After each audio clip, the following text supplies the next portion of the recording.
Islam inspires ISIS fanatics to commit horrific terror attacks, claims BBC head of religion.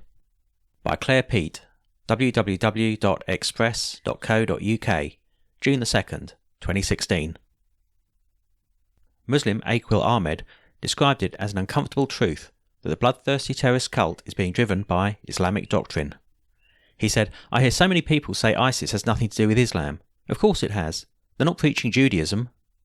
It might be wrong, but what they're saying is an ideology based on some form of Islamic doctrine. They are Muslims. That is a fact. We have to get our head around some very uncomfortable things." That is where the difficulty comes in for many journalists, because the vast majority of Muslims won't agree with ISIS. Mr. Ahmed said he was not referring specifically to the name, but it was a reflection of the complexity of how you describe them and their religious belief structure. The religion and ethics chief was speaking at Huddersfield University, where he was asked why the BBC referred to ISIS as the so-called Islamic State. The corporation came under fire for the way in which it refers to Daesh, and was blasted by David Cameron for using the term Islamic State. The Prime Minister said in January, "I think Muslim families around the country would have held their heads in despair this morning when once again you just called it Islamic State.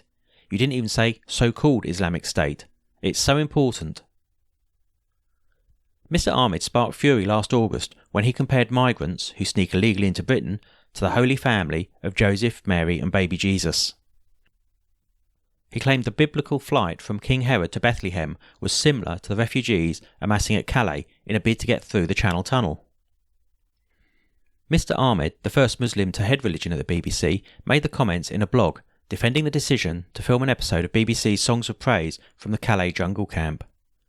He wrote, "For centuries Christians have related to the vivid image of the Holy Family becoming refugees themselves when Joseph, Mary and their baby son had to flee persecution from King Herod and escape to Egypt.